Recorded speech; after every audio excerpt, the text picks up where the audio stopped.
Radio activity. बहुत सारे questions आते हैं बच्चा यहाँ से। क्या क्या पढ़ेंगे हम आज की क्लास में?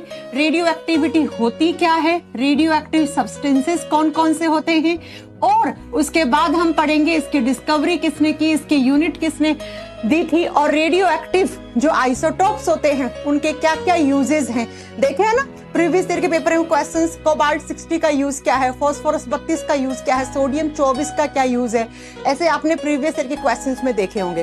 फिर हम पढ़ेंगे न्यूक्लियर रिएक्टर, नाभिकीय संयंत्र। और न्यूक्लियर रिएक्टर में दो टाइप की न्यूक्लियर रिएक्शंस होती हैं। कौन कौन सी? एक न्यूक्लियर फिजन, एक न्यूक्लियर फ्यूजन, है ना। एटॉमिक बॉम्ब, हाइड्रोजन बॉम्ब, इनकी बात करेंगे हम।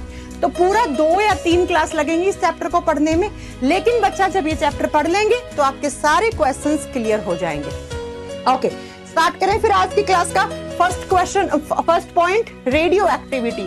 देखो हिंदी मीडियम में रेडियो एक्टिविटी, रेडियो धर्मिता या रेडियो सक्रियता किसी भी नाम से आपको देखने को मिल सकता है। होता क्या है रेडियो एक्टिविटी? बहुत ध्यान से सुनना, मैं कुछ एक थोड़ी सी आपको हिस्ट्री बताने जा रही हूँ।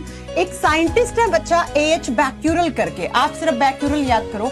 एक साइंटिस्ट है बैक्यूरल नाम से, और इन बैक्यूरल जी की ही जब हम बात करते हैं रेडियो एक्टिविटी की तो इनका ही नाम सबसे पहले आता है। मैं थोड़ी सी आपको हिस्ट्री बता रही हूँ कि बैक्यूरल जी को कैसे रेडियो एक्टिविटी के बारे में ख्याल आया, कैसी बातें हैं। ऐसा कहा गया था कि 1885 का टाइम था, और 1885 के टाइम में हेनरी बैक्यूरल एक साइंटिस्ट है, एक वैज्ञानिक है। इन्होंने क्या किया था, अपने कैमरे की रील, पुराने जमाने में जो कैमरे आते थे ना, आपको पता होगा, आजकल तो सेल्फी वाला जमाना है, तुरंत फोन खोलो, तुरंत ऑन करो और सेल्फी निकल जाती है। लेकिन पुराने जमाने में पहले नेगेटिव इमेज, फिर उसको पॉजिटिव में डेवलप करते थे। तो इन्होंने अपने कैमरे की रील निकाल के अपनी अलमारी में रखी और देखा कुछ दिन के बाद, हाँ एच बैक्यूरल, हेनरी बैक्यूरल, बिल्कुल। तो इन्होंने कैमरे की रील को, कैमरे की जो फिल्म होती है उस फिल्म को अपनी अलमारी में लाके रखा, और कुछ दिनों के बाद देखा कि ये जो कैमरे की रील है ना, ये अपने आप डिस्ट्रॉय हो गई, अपने आप जल गई, ये अपने आप खराब हो चुकी है कैमरे की फिल्म। इनको लगा कि ऐसा कुछ तो मेरी अलमारी में क्या रखा हुआ है कि जिसकी वजह से ये कैमरे की फिल्म खराब हो गई। तो उन्होंने, चूंकि ये साइंटिस्ट है, साइंटिस्ट लोगों के घरों में तो आपको क्या मिलेगा, आपको पता है केमिकल्स, एलिमेंट्स यही मिलेंगे अलमारी में। जब इन्होंने अपनी अलमारी को ध्यान से देखा तो इन्होंने अपनी अलमारी में रख रखा था पिच ब्लेंड। पिच ब्लेंड काले कलर का पत्थर, और याद होगा आपको पिच ब्लेंड मैंने कहा था एक और होता है, एक अयस्क होता है। और किसका अयस्क होता है? ये यूरेनियम का अयस्क होता है।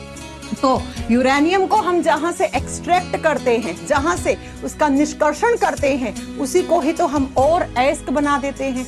तो अब इनको पूरी स्टोरी समझ में आ गई क्या, कि मेरी अलमारी में ये जो पिच ब्लेंड रखा हुआ है, काले कलर का पत्थर सा रखा हुआ है, इसी पत्थर से हो ना हो कुछ ऐसी रेज निकली हैं, कुछ ऐसी विकिरणें निकली हैं कि इन विकिरणों ने इस कैमरे की फिल्म को खराब कर दिया, इस कैमरे की फिल्म को खराब कर दिया। तो अब इनके मन में क्यूरियोसिटी आई, साइंटिस्ट थे, कि भाई ऐसा क्या है इस पिच ब्लेंड के अंदर, इस काले रंग के पत्थर के अंदर है क्या ऐसा, तो कुछ तो होगा इसके अंदर। तब उन्होंने पूरी अपनी रिसर्च जारी की, और रिसर्च जब जारी की तो इनको लास्ट में पता लगा कि एनवायरनमेंट के अंदर या केमिस्ट्री में कुछ ऐसे एलिमेंट्स हैं जो जिनका न्यूक्लियस अनस्टेबल है। बहुत ध्यान से समझना, ठीक है, जिनका न्यूक्लियस, न्यूक्लियस का मतलब होता है नाभिक, और जो नाभिक होता है ना वो क्या है, वो अस्थाई है कुछ एलिमेंट्स का। अस्थाई नाभिक वाले कुछ एलिमेंट हैं पीरियोडिक टेबल में या केमिस्ट्री में।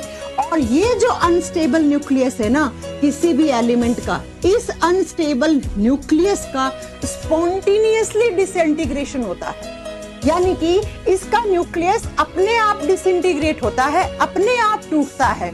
और जब ये टूटता है तो इनका जो न्यूक्लियस का जो एटॉमिक मास है वो कुछ रेज के रूप में निकलता है, कुछ विकिरणों के रूप में निकलता है। और बच्चा, इनका इतना ज्यादा एटॉमिक मास होता है कि इनका जो न्यूक्लियस है वो अनस्टेबल होता है, और अनस्टेबल होने की वजह से इनसे कुछ रेज निकलती हैं, और इन्हीं रेज ने इनकी ये कैमरे की फिल्म खराब की थी, फिल्म खराब की थी। अब हम थोड़ा सा पढ़ते हैं क्या होते हैं ये रेडियो एक्टिव सब्सटेंसेस, क्या होता है अनस्टेबल न्यूक्लियस, थोड़ी सी बातें करते हैं डिटेल में एकदम। बच्चा बिल्कुल बेसिक से पढ़ाऊंगी मैं चीजें, एक एक चीज समझ लेना। क्या देखो, पीरियोडिक टेबल में ऐसा माना गया है, बहुत ध्यान से इस चीज को समझने की कोशिश करना, एटॉमिक नंबर, अब मैं एटॉमिक नंबर नहीं बताऊंगी क्या होता है, परमाणु क्रमांक क्या होता है, ठीक है, या परमाणु संख्या क्या होता है। पीरियोडिक टेबल में एटॉमिक नंबर कितना, 83 के बाद, 83 के बाद जो एलिमेंट्स है ना वो most of radio active elements है। अब मैम हमने इनको रेडियो एक्टिव एलिमेंट क्यों बोला, हमने इनको रेडियो धर्मी तत्व क्यों बोला है, इस बात को ध्यान से सुनो। मैंने कहा अनस्टेबल न्यूक्लियस, आप जानते हो कोई भी इस तरीके से एटम है, एटम के सेंटर में क्या होता है, न्यूक्लियस होता है, ये उसका न्यूक्लियस है, ये उसका नाभिक है। और नाभिक में क्या रहते हैं बच्चा, न्यूट्रॉन और प्रोटॉन रहते हैं, N/P, न्यूट्रॉन और प्रोटॉन रहते हैं, ये बात तो सब जानते हो, इतनी केमिस्ट्री तो मैंने आपको पढ़ा दी है। इसी को हम न्यूक्लियस कहते हैं। तो ऐसा माना गया है कि पीरियोडिक टेबल में एटॉमिक नंबर 83 के बाद जो एलिमेंट्स आते हैं ना, उनका ये न्यूक्लियस अनस्टेबल है, अनस्टेबल है, अस्थायी है। और आप जानते हो प्रकृति का एक नियम है, कोई भी एलिमेंट अनस्टेबल नहीं होना चाहता, वो अनस्टेबल नहीं होना चाहता, वो स्टेबल होना चाहता है। जैसे आप भी देख लो, स्टेबल होने के लिए ही यहाँ पर पढ़ाई कर रहे हो इतनी ज्यादा, राइट। तो ये अनस्टेबल न्यूक्लियस वाले जो एलिमेंट्स हैं, इनको ही हम रेडियो एक्टिव एलिमेंट्स कहते हैं, जो 83 नंबर के बाद से आते हैं पीरियोडिक टेबल में। अब मैम अनस्टेबल न्यूक्लियस का मतलब क्या है, आप जानते हो कि न्यूक्लियस N+P को ही तो हम एटॉमिक मास कहते हैं। यानी कि बच्चा यहाँ पर हम बात करते हैं कि मैम अनस्टेबल क्यों बोला, क्योंकि इनका एटॉमिक मास बहुत ज्यादा होता है।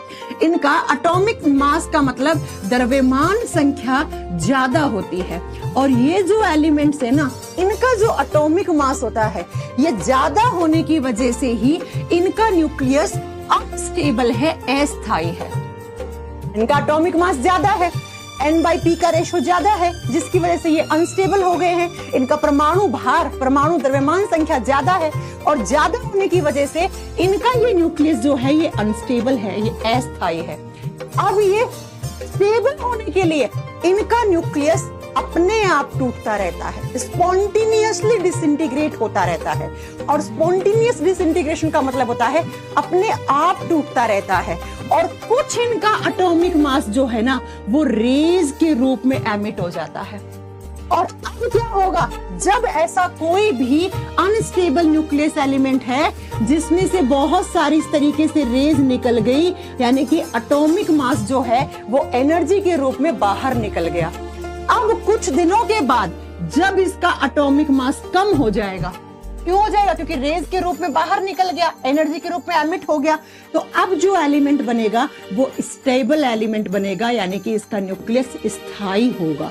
इसी पूरी प्रोसेस को रेडियो एक्टिविटी कहा जाता है।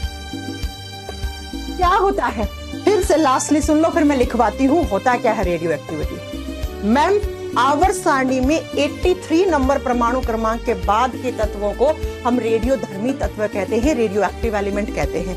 क्यों कहते हैं, क्योंकि इन एलिमेंट्स का एटॉमिक मास ज्यादा होता है, और एटॉमिक मास ज्यादा होने के कारण इनका न्यूक्लियस जो है वो अनस्टेबल रहता है, अस्थायी रहता है। और न्यूक्लियस अनस्टेबल होने की वजह से इनका जो एटॉमिक मास है वो कुछ एटॉमिक मास रेज के रूप में, विकिरणों के रूप में बाहर निकलता रहता है, एमिट होता रहता है। और अब क्या होगा, अब जब इनकी एनर्जी या इनका रेडिएशंस के रूप में ये बाहर निकल गया एटॉमिक मास, तो अब जो बनेगा यहाँ पे एलिमेंट कुछ दिनों के बाद वो स्टेबल एलिमेंट होगा। यानी कि प्रकृति में ये एलिमेंट अपने आप टूट रहे हैं, अपने आप डिसइंटीग्रेट हो रहे हैं, और क्या निकाल रहे हैं, रेडिएशंस निकाल रहे हैं, विकिरणें निकाल रहे हैं। इन्हीं एलिमेंट्स को आप रेडियो एक्टिव एलिमेंट्स, और इस प्रोसेस को रेडियो एक्टिविटी कहते हैं।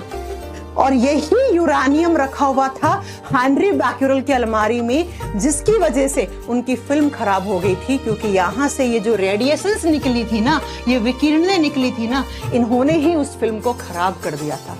और यहीं से पूरा रेडियो एक्टिविटी का प्रोसेस आया, पूरा का पूरा रेडियो एक्टिविटी के बारे में